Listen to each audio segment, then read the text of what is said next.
Football is the most popular sport on the planet, but definitely not in India. The country has never been even close to the top football powers. In the FIFA rankings, India occupies 101st place, and is considered competitive only in tournaments held in South Asia. Children in India don't kick the ball from morning to night, because most of them are crazy about another sport, cricket. For Indians, this is something like a national religion. But in the middle of the last century, everything was completely different. India was one of the strongest Asian teams.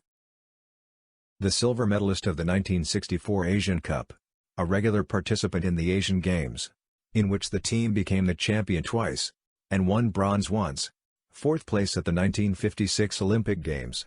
This is only part of the team's achievements. The main success is qualification for the 1950 World Cup. The 1950 World Cup was held in Brazil.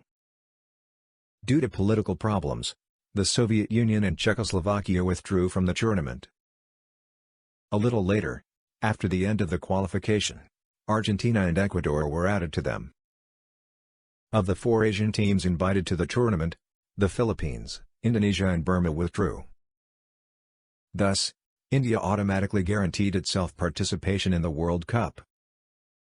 At that time, the national team was ranked 36th in the FIFA rankings, and was not a clear outsider.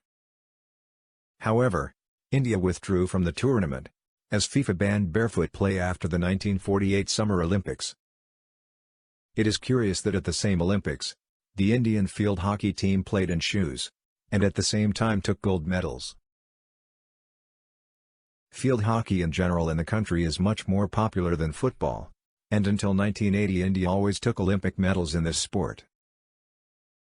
But the players from India were so unwilling to play in shoes, that they withdrew from the 1950 World Cup on their own initiative. At least that's what the official version sounds like.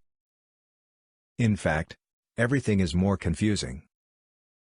With the version about the withdrawal from the tournament, due to playing barefoot, the defender and captain of the Indian team, Zilen Manna, does not agree. Many people wanted this version to be believed. The footballer said.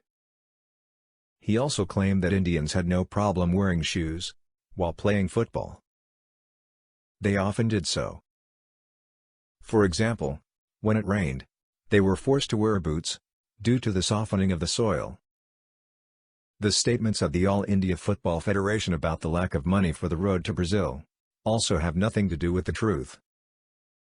The organizing committee of the host country bore the bulk of the costs of moving the teams participating in the tournament.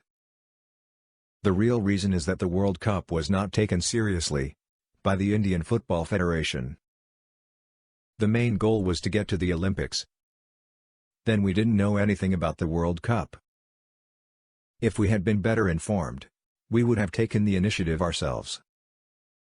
For us, the Olympics was everything. Nothing else existed for us, said Zilen Manna. If India got to that World Cup, the fate of football in the country could have taken a completely different path. However, since then, the team has never qualified for the finals of the World Championships. Already in 1954, due to the conflict between the All India Football Federation and FIFA, which did not allow the national team even to qualify for the World Cup,